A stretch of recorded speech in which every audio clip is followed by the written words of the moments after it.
Turabasuhuje bene data bakunzi bahanditswe ngo Imana ibaho umugisha. Tugeze muri wa mwanya mwiza wo gukomeza na handitswe ngo, aho tugeze mu itangiye cyaho cya gatandatu ku murongo wa 13 turi bugeze kwa 16. Uko byari biri mu minsi ya Nowa no kwa Ruti, niko bisomera no mu kuza kwa Yesu. Kuko bararya baranywa bakora ibiteye isoni, maze imbabazi zabo zirangira badahindutse. Bari baburiwe kenshi ariko banga kwihana, maze barabijoro ijoro rihindutse. Baravuga bati Nowa, tugururiye Nowa, Nowa tusije nugaye ni marayika yugaye. Bari baburiwe kenshi ariko banga kwihana, maze barabijoro ijoro rihindutse. Baravuga bati Nowa, tugururiye Nowa, Nowa tusije nugaye ni marayika yugaye. Dusenge. Uwiteka Imana igira neza kandi Imana ishobora byose, abana bawe turagushimira cyane uburyo uduhaye umwanya mwiza wo kwiga ijambo ryawe. None ni karibu mu ijambo ryawe, ngwino utwiyoborere, utwifashirize. Mwuka wera wandikishije ijambo ryawe aba ariwe kudusobanurira, bitwumvishe, kandi kirutaho udukomerera mu rugendo rugana iwawe mu ijuru, mu izina rya Yesu, amen.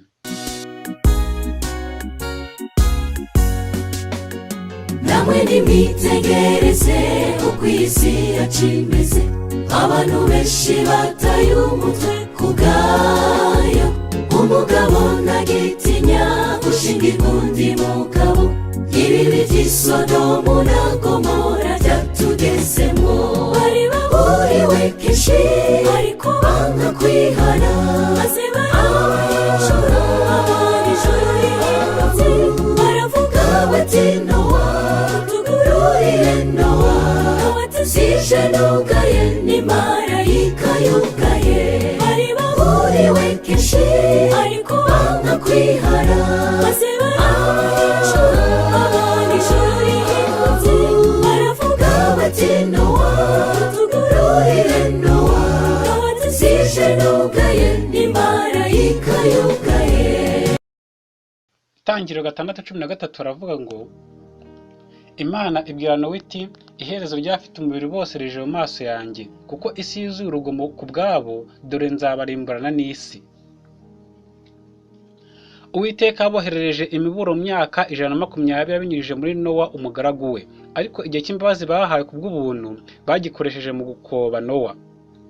Baramushungereye kandi baramunegura, baramusetse bamugira urw'amenyo ku bw'umuhati we udacogora n'igishyika kirebana n'imanza izo yari yaravuze ko Imana izasohoza nta kabuza. Bavuze ibya siyansi n'amategeko agenga ibyaremwe, nuko bagira urw'amenyo amagambo ya Nowa, ndetse bamwita umusazi ufite ubwaka. Ukwihangana kw'Imana kwageze ku iherezo. Imana ibwira Nowa iti, iherezo ry'Abafite umubiri bose rije mu maso yanjye, kuko isi yuzuye urugomo ku bwabo, dore nzabarimburana n'isi. Itangiriro 6:13 biboneka no muri manuscript ya 29 yasohotse mu cya 890. Imana yarambiwe abo bantu batekerezaga ibyo kwinezeza gusa no gusaya mu bibi. Ntabwo bashaka gukurikiza inama z'Imana irera abaremye cyangwa bite ku gukora ibyo ishaka. Umugayo w'Imana wari kuri bo, kubera ko bahoraga bakurikiza imitekerereze y'imitima yabo bwite, kandi mu isi hari urugomo. Hari inshingano zihariye zigomba gukorwa, hari no gucyaha kwihariye kugomba kuvugwa muri iki gihe cy'amateka y'isi. Ntabwo Uwiteka azareka itorero rye atari cyashye kandi ngo ariburire. Muri iki gihe ibyaha ni ibintu bigezweho, nyamara ntibibuza kuba ikizira mu maso y'Imana. Ibyaha birirengagizwa, bigafatwa ko byoroheje, ndetse bigashakirwa inzitwazo, kandi abazana inyigisho z'ibinyoma n'intekerezo mbi zishyira urujijo mu bwenge bw'ubwoko bw'Imana, zigacogoza imyumvire yabwo ku bigize amahame atunganye, bakirizwa amaboko yombi. Ku bw'ibyo, ubwenge ntibushobora kumvira inama n'imiburo yatanzwe. Umucyo watanzwe urarikira abantu kwihana, wazimiriye mu bicu byo kutizera no kwigomeka byazanywe n'imigambi y'umuntu n'ibihimbano bye. Muri iki gihe turimo cyegereje kugaruka kwa Kristo aje ku bicu byo mu ijuru, Uwiteka arahamagara abantu bazaba abanyamuhati kandi bagategurira ishyanga guhagarara mu munsi ukomeye w'Uwiteka. Abantu bose bazi Imana nyakuri kandi nzima yonyine bazanamenya Yesu Kristo, umwana w'Imana w'ikinege, kandi bazabwiriza Yesu Kristo we wabambwe. Biri mu butabo bwatoranijwe volume ya 2, page 150 ndetse n'151. Mbese hari ushobora kwibwira ko imiburo itazagera kuba Imana ishaka gucyaha? Abo Imana icyaha bashobora kurakara maze bagashaka kujyana mu manza abakozi b'Imana. Nyamara iyo bagenje batyo, ntabwo aba ari abakozi b'Imana babajyanye mu manza, ahubwo ni Kristo we watanze ayo magambo yo gucyaha n'imiburo. Iyo abantu bashyize mu kaga umurimo wa Kristo kubw'imikorere yabo mibi, mbese ntibazumva ijwi ribacyaha? Iyaba umuntu ukora ibibi ari we byarebaga gusa, maze umurimo akora ukagarukira kuri we gusa, uwo wenyine niwe wakabwiwe amagambo y'umuburo. Nyamara iyo mikorere ye yangiza umurimo ukuri kwakagombye gukora, maze abantu bakayorwa mu nzira yo kurimbuka. Imana isaba ko umuburo ugera kuri benshi nk'uko ikibi cyakozwe cyabagezeho. Imana irahamagara abantu bafite ubudahemuka bugaragara. Ntikoresha umuntu ufata impu zombi mu bikomeye, ahubwo Imana yifuza abantu bazatunga urutoki igikorwa kibi cyakozwe, maze bakavuga bati ibi nibijyanye n'ubushake bw'Imana.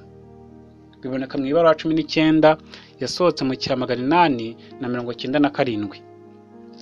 Naho mu Itangiriro cya 6 ku murongo wa 14 kugera 16 haragira hati: nuko rero wibarize inkuge mu giti cyitwa goferu, ugabanyemo ibyumba, uyihome ubushishi imbere n'inyuma, uyibaze utya.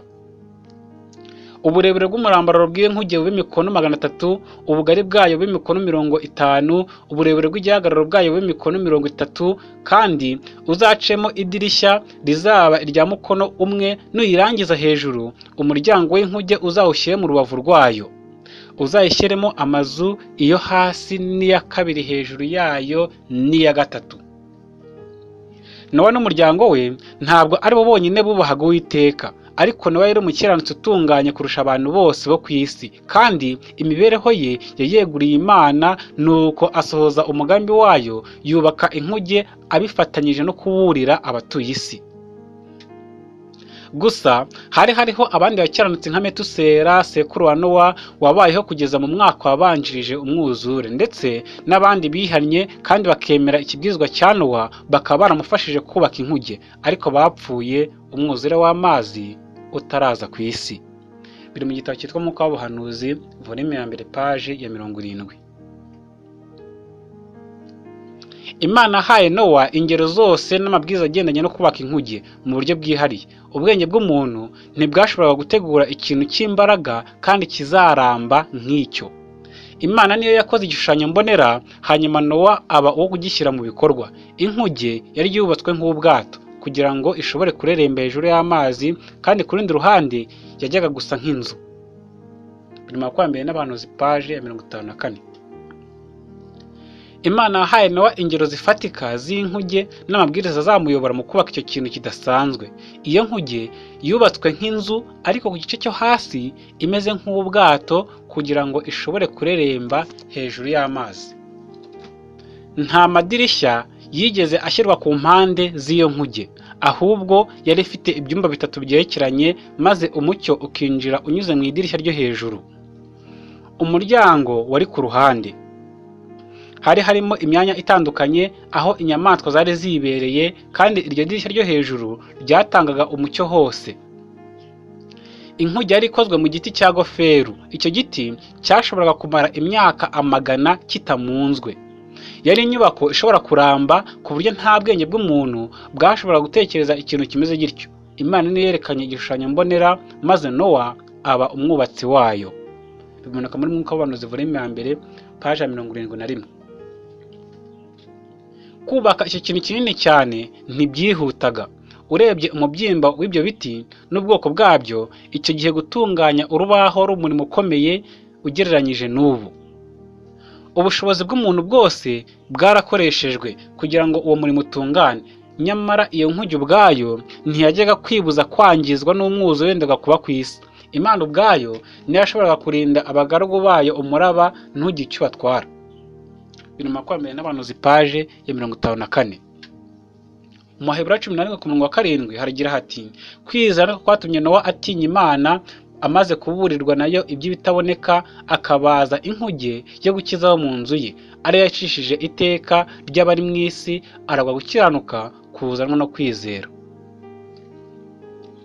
Ubwo Nowa yatangaga ubutumwa bwe bw'imiburo ku batuye isi, imirimo ye yahamyaga ubudahemuka bwe. Nuko rero ukwizera kwe kwari gushyitse kandi kwarigaragazaga. Yahaye abantu urugero rwiza rwo kwizera by'Imana ivuga nta kuzuyaza. Ubutunzi bwe bwose yabushoye mu kubaka inkuge. Ubwo yitangiraga kubaka ubwo bwato bunini cyane ku butaka, abantu benshi baturutse imihanda yose baje kureba icyo kintu kidasanzwe no kumva amagambo y'ukuri uwo mubwiriza yavugaga. Umusumari wose washyirwaga ku nkuge wagiraga icyo uhamiriza abantu. Biri mu makumyabiri n'abahanuzi paje ya 54. Mbere y'uko umwuzure ubaho, abantu bahawe igihe cy'imbabazi, nyamara bagikoresheje nabi, ikibi gikomeza kubakurikirana, maze mu mwanya muto bifatanya n'abandi guhinyura ubutumwa bw'umukiranutsi Nowa. Ntabwo bigeze bava mu byaha byabo, ahubwo bakomeje gushayisha mu gushaka abagore benshi no mu buriganya bw'uburyo bwose. Biri mu gitabo cyitwa Inkuru yo gucungurwa paje 64. Abantu benshi babanje gusa nk'aho bakira ubwo butumwa bw'imiburo, nyamara ntibahindutse ngo basange Imana kandi bihane by'ukuri. Ntibashaka kureka ibyaha byabo, kuko mu bihe byabanjirije kuza k'umwuzure abantu barageragejwe maze bananirwa kwihanganira icyo kigeragezo. Bamaze gutsindwa bitewe no kutizera kwabo, bisubirira mu nzira zabo za mbere maze bahinyura ubwo butumwa. Bamwe baranyuzwe ndetse bajyaga kwemera imiburo, ariko harimo benshi babwamaganye ndetse babuhindura urw'amenyo, kuko bari bayobowe n'umwuka umwe, bituma nabo baba nka ba bandi banga irarika ry'imbabazi, maze bidatinze baba bamwe mu bari ku ruhembe rw'abakobanyi kurusha abandi. Kuko nta bantu basaya mu byaha cyane ngo bamere nk'ababanje kubona umucyo, nyamara ntibashake kwemezwa n'umwuka w'Imana. Biri mu makumyabiri n'abahanuzi paje ya 54. Abantu b'icyo gihe siko bose basengaga ibyirwamana. Benshi bahamyaga ko baramya Imana, bavuga ko ibishushanyo bisengwa byabo byagereranyaga ubumana kandi byafashaga kugira ishusho ibasobanurira Imana. Abo nibo bari nyambere mu kwanga ubutumwa bwa Nowa. Ubwo bihatiraga kugaragaza Imana binyuze mu bishushanyo n'ibindi bintu, intekerezo zabo ntizongeye kurangamira ugukomera n'imbaraga by'Imana, maze ntibaba bakibona ukwera kw'imico yayo cyangwa ugukiranuka no kudahinduka kw'ibyo ibasaba. Uko ibyaha byakomezaga kugwira, niko babonaga ko bimwe bitakiri ibyaha, ndetse bagera ubwo bavuga ko amategeko y'Imana nta bushobozi agifite, kandi ko guhana abakora ibyaha binyuranyije n'imico mbonera y'Imana. Nuko bahakana bidasubirwaho ko Imana itazacira isi urubanza.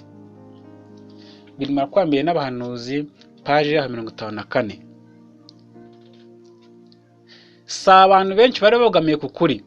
Isi yari irangamiye ku ruhande rw'abanga ubutabera bw'Imana n'amategeko yayo, naho Nowa bamubonaga nk'ufite ubwaka. Igihe Satani yashukaga Eva ngo agomere Imana, yaramubwiye ati, gupfa ntimuzapfa. Itangiriro 3:4.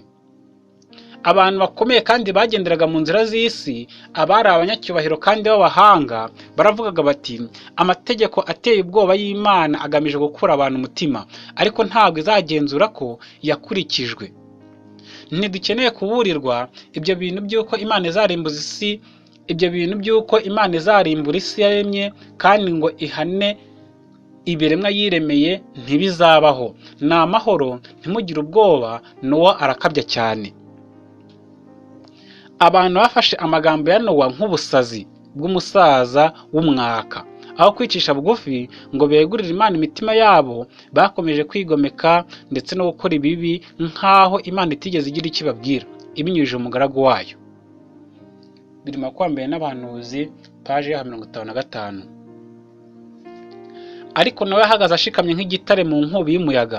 Hagati y'abantu bamukwenaga kandi bamusuzuguye, Nowa yagaragaje itandukaniro rye nabo, aba inyangamugayo kandi agira ubudahemuka butajegajega. Imbaraga yigaragaje mu magambo ye, kuko ryari ijwi ry'Imana ryabwiraga umuntu binyuze mu mugaragu wayo. Isano yari afitanye n'Imana yamuhaye imbaraga ziturutse mu bushobozi butagira iherezo mu gihe cy'imyaka 120 yose. Nowa yakomeje kubwiriza ukuri abantu b'icyo gihe, yerekeje ku bintu byasaga nk'aho bidashobora kubaho ukurikije ubwenge bwa kimuntu. Biri mu Bakurambere n'Abahanuzi, paje 55. Abantu bo mu gihe cya mbere y'umwuzure batekerezaga ko kuva kera kose amategeko agenga ibyaremwe yashyizweho kandi adahinduka. Ibihe byasimburwaga uko byagenwe. Guhera icyo gihe nta mvura yari yarigeze kugwa, kuko isi yajyaga ibobezwa n'igihu cyangwa urume. Imigezi ntiyari yarigeze kurenga inkombe, ahubwo amazi yayo yarindaga agera mu nyanja atamenetse iruhande. Amategeko adahinduka yabuzaga amazi kurenga inkengero. Nyamara abo banyabwenge ntibigeze batekereza ko ukuboko kwashyizeho amazi ikagira iti jya ugarukira hano ntukaharenge, imihengeri yawe ikaze izagarukira aha, nk'uko tubona muri Yobu 38 umurongo wa 11, kandi ukaba biri mu Bakurambere n'Abahanuzi paje ya 55. Ariko igihe cyarahise, babona nta kimenyetso kidasanzwe kigaragaye, maze abantu bajyaga banyuzamo bakagira ubwoba mu mitima yabo, batangira kwirara. Bagize ibitekerezo nk'uko bamwe muri iki gihe bajya bitekereza, bivuga ko ibyaremwe biruta Imana yabiremye, kandi ko amategeko abigenga adakuka, kuko Imana idashobora kuyahindura. Mu gutekereza batyo, ni nako bashishikarizaga isi yose gufata ubutumwa bwa Nowa nk'ubwaka n'ubushukanyi. Bibwiraga ko iyo ubutumwa bwa Nowa wari ukuri, kamere y'ibyaremwe yagombaga guhinduka. Berekanye ko basuzuguye imiburo y'Imana ubwo bongera kwikorera ibyo bakoraga mbere y'ubutumwa bwa Nowa. Bikomereje ibirori byabo byari bigizwe no guhaza inda zabo gusa, kuko bararyaga, baranywaga, barahingaga kandi bakubaka. Bakoraga imishinga beteganyiriza ahazaza, maze barushaho gushayisha mu bibi ndetse no guhindura amabwiriza y'Imana kugira ngo berekane ko badatinya Isumba byose. Bavugaga ko iyo ibyo Nowa yavugaga biza kuba ari ukuri, abantu b'ibyamamare nk'abanyabwenge b'ingeri zose, abantu bashishoza, ibihangange, baba barabyumvise maze bikabasobanukira. Mu Bakurambere n'Abahanuzi paje ya 55. Iyo dusomye muri Matayo igice cya 24 ku murongo wa 37 kugeza 39, dusoma amagambo agira ati uko iminsi ya Nowa yari iri, no kuza k'Umwana w'umuntu niko kuzaba. Kuko nk'uko bari bameze muri iyo minsi yabanjirije umwuzure, bararyaga, baranywaga, bararongoraga, barashyingiraga, bageza umunsi Nowa yinjiriye mu nkuge ntibabimenya, kugeza aho umwuzure waziye ukabatwara bose. Niko no kuza k'Umwana w'umuntu kuzaba. Ibyaha bimwe nk'ibyazaniye isi urubanza mu minsi ya Nowa, nibyo biriho no muri iyi minsi yacu turimo. Abagabo n'abagore b'iki gihe bararya, bakanywa, bakarenza urugero kugeza ubwo bahindutse abanyenda nini n'abasinzi. Iki cyaha cyeze muri iki gihe cy'irari ry'umururumba ukabije, nicyo cyari cyarokamye ibyifuzo by'abantu bo mu minsi ya Nowa. Giteza ukwangirika kwakwiriye isi yose.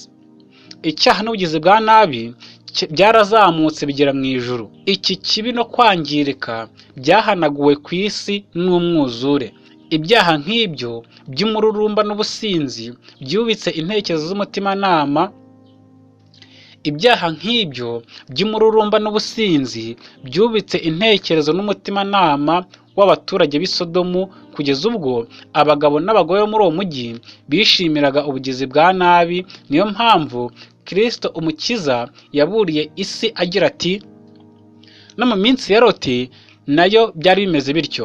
Bararyaga, baranywaga, baraguraga, barabibaga, barubakaga, maze umunsi Nowa yavuye i Sodomu, umuriro n'amazuku biva mu ijuru biragwa birabarimbura bose. Niko bizamera umunsi Umwana w'umuntu azabonekeraho. Biri muri Luka 17 ku murongo wa 28 kugeza 30. Kristo adusigiye icyigisho hano tugomba kwitaho ku buryo bukomeye. Yatweretse akaga kari imbere yacu mu gihe dushyize imbere imirire yacu n'iminywere yacu. Atwereka ingaruka zo guhaza irari tutabasha gutegeka. Ubushobozi bw'ubutimanama buracogozwa ku buryo icyaha tutakibona nk'ikibi, kuko ubugizi bwa nabi ntibwitabwaho, maze ibyifuzo bibi bikigarurira intekerezo kugeza ubwo amahame nyakuri n'ibyifuzo bizima bikuweho, Imana igatukwa. Ibi byose ni ingaruka y'umurengwe mu mirire n'iminywere. Bene iyi mibereho niyo Kristo avuga ko izaranga igihe cyo kugaruka kwe. Biri mu gitabo cyitwa Inama ku mirire n'ibyo kurya, paje 145. Abantu ba mbere y'umwuzure bari barateye umugongo Uwiteka Yehova, banga kugendera mu bubasha bwe bwera. Bashatse gukurikiza ibitekerezo byabo byononekaye. Ubu bugome bashatse gukurikiza ibitekerezo byabo byononekaye. Ubu bugome bwabekeje ku kurimbuka. Mu gihe cya none isi irakurikira iyo nzira. Nta cyerekana ikinyagihumbi cy'icyubahiro, kuko abica amategeko y'Imana bujuje ibikorwa byabo bibi mu isi. Ugusiganwa ku mafarashi, kwiyoberanya, imikino ya za tombora, indahiro no kwinezeza mu by'umubiri, irari ridashobora guhaga, bidatinze ibyo byose biruzuza isi urugomo. Biri mu gitabo cyitwa Ibifuzwa ibihe byose, paje 633. Mu nyandiko za kera Nowa yaravuze ati: neretswe Nowa wari umukiranutsi igihe imvura yagwaga maze umwuzure ukaza. Nowa n'umuryango we bari bamaze kwinjira mu nkuge, kandi Imana yari yamaze gukinga. Nowa yari yaraburiye abari batuye isi ya mbere y'umwuzure akiranutse, nubwo bamukwenaga kandi bakamuseka. Igihe imvura yisukaga ku isi maze abantu bakajya barengerwa n'amazi inkurikirane, abantu bitegerezaga ya nkuge bari baragize urw'amenyo, bakabona irerembe hejuru y'amazi ikingiye umukiranutsi Nowa n'umuryango we. Nabonye ko ubwoko bw'Imana bwaburiye abatuye isi bukiranutse, bukabamenyesha iby'umujinya wayo ugiye kuza, nabwo buzarokorwa mu buryo nk'ubwo. Biri mu gitabo cyitwa Inyandiko za kera, paje 283. Nimutyo hakorwe umurimo mwiza wo gusura abantu urwo ku rundi. Abantu benshi bari kurimbukira hanze y'inkuge bagombye gukiriramo.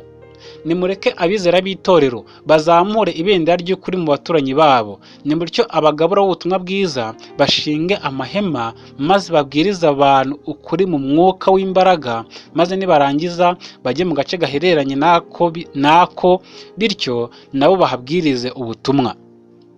Mu gitabo cyitwa Ivugabutumwa, paje 397. Mbere y'uko umwuzure uza, Nowa amaze kwinjira mu nkuge, Imana amukingiraniye mu nkuge, kandi abatubahaga Imana nabo bakingiranirwa hanze. Ariko mu gihe cy'iminsi 7 abantu batari bazi ko iherezo ryabo ryamaze gushyirwaho bakomeje imibereho yabo yo kutagira icyo bitaho, gukunda ibinezeza no guhindura urw'amenyo imiburo yavugaga akaga kari kagiye kubageraho.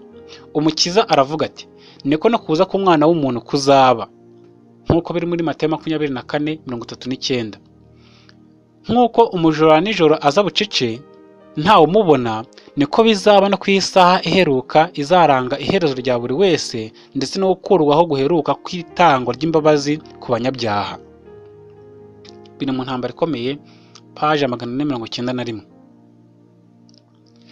Iyo abantu b'icyo gihe cya mbere y'umwuzure bizera ibyo baburirwaga, maze bakihana imigenzereze yabo mibi, Imana iba yaribujije kubasukaho umujinya wayo nk'uko yabigenje kuri Nineve. Ariko kubwo gukomeza kugundira iby'imitima yabo irarikira, bagahinyura imiburo umuhanuzi w'Imana bagezagaho, igikombe cyabo cyaruzuye kubwo gukora ibibi, maze basarura kurimbuka.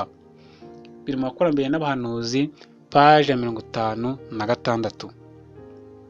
Umucunguzi w'isi uzi neza imibereho y'abantu mu minsi y'imperuka, yerekana ibyaha by'imirire n'iminywere nk'ibizaciraho iteka abo mu minsi nk'iyi turimo. Atubwira ko nk'uko byari biri mu minsi ya Nowa, ariko bizamera no mu minsi yo kuza k'Umwana w'umuntu. kuko nk'uko bari bameze muri iyo minsi yabanjije umwuzure, bararyaga, baranywaga, bararongoraga, barashyingiraga, bageza umunsi Nowa yinjiriye mu nkuge ntibabimenya, kugeza aho umwuzure waziye ukabatwara bose. Biri muri Matayo 24:38 na 39. Ibintu nk'ibyo bizabaho mu minsi iheruka, kandi abiringira ukuri k'uwo muburo bazirinda rwose kunyura inzira izabateza gucirwaho iteka. Biri mu gitabo cyitwa Inama ku mirire n'ibyo kurya, paje 435. Dusoreje ahangaha umurongo w'uyu munsi, dusabye Imana ngo ibane natwe, ituyobore, itwifashirize, itubashije gusobanukirwa n'ijambo ryayo kubw'ubuntu bwayo mu izina rya Yesu. Amen.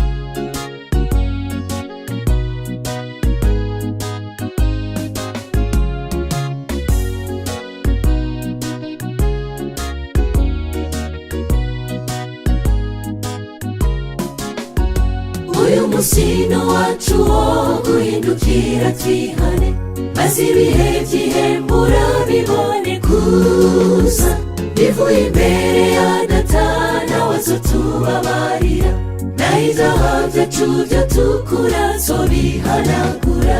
Bari baburiwe kenshi ariko banga kwihana, maze barishura abana ijuru rihindutse, baravuga bati Nowa tugururiye Nowa, Nowa tuzije nugaye n'imarayika yugaye.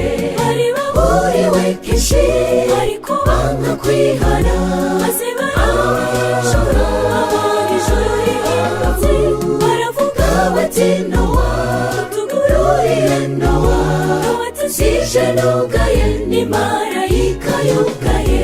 Bari baburiwe kenshi ariko banga kwihana, maze barishura abana ijuru rihindutse, baravuga bati Nowa tugururiye Nowa, Nowa tuzije nugaye n'imarayika yugaye.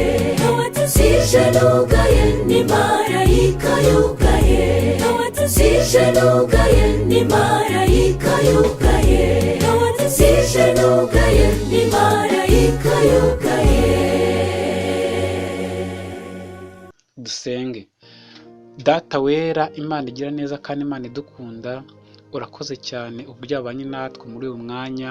Tumaze kwiga ijambo ryawe, nyamara twebwe ubwacu ntitwakwishoboza gukomeza kuzirikana mu magambo no kuhagenderamo, wowe ubitubashishe.